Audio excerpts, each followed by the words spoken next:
Nous allons vous présenter comment paramétrer un bloc attribut pour chaque point pris, avec par exemple l'utilisation du symbole TC-point que l'on voit ici visualisé sur AutoCAD. Si on décompose ce bloc TC-point, il est composé d'un attribut alt, d'un attribut mat et d'un point.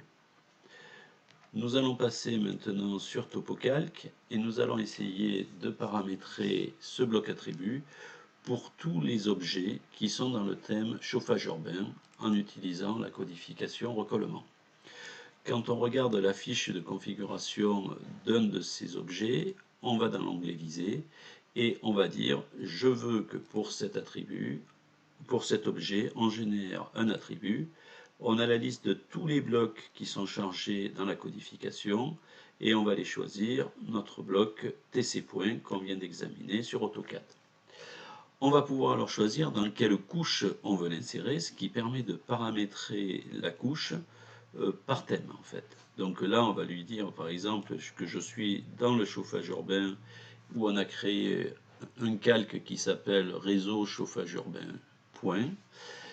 On ne veut pas que l'attribut soit lié à la visée, mais qui se déplace avec l'objet si celui-ci fait l'objet d'opérateur. Et pour un alignement, on va lui demander qu'il le dessine parallèle à l'objet pour ne pas avoir d'embêtement là-dessus. Voilà, ceci fait, nous avons paramétré le TC-point. Maintenant, si on veut que ce TC-point se ventile dans certaines couches, à ce niveau-là, on aura juste inséré le TC-point dans ce calque-là. Le calque d'insertion du matricule et de la visée ne sont inchangés. Nous allons dans le paramétrage de l'attribut lui demander comment est-ce qu'on veut qu'est-ce qu'on veut qu'il affiche dans les différents attributs. Donc, en cliquant sur le bouton paramétrage des attributs, on a le bloc TC-point, on voit qu'il y a deux attributs, un attribut mat et un attribut alt. Sur l'attribut mat, par défaut, dans notre codification, on lui demande ici d'aller chercher le numéro de point de la visée. Sur l'attribut alt, on lui demande d'aller chercher le Z du nœud du point, qu'il ne faut pas confondre, et ceci est important, avec le Z de la visée, qui est, elle, cette altitude va être différente avec le Z du nœud, parce que le Z du nœud est égal au Z de la visée modifié par une éventuelle profondeur ou un delta Z qui aurait été saisi. Maintenant, pour gérer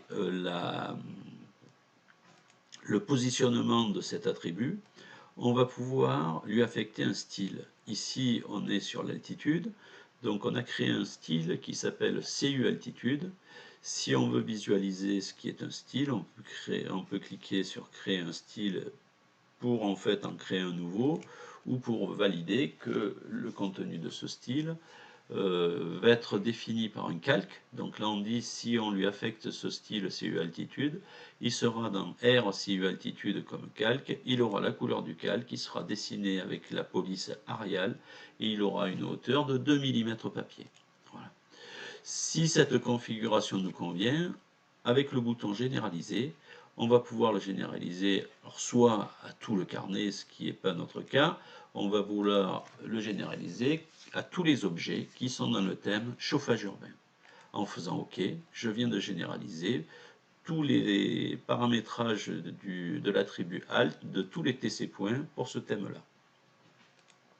Je vais faire pareil pour le numéro de points. À ce moment-là, je choisis le thème CU matricule.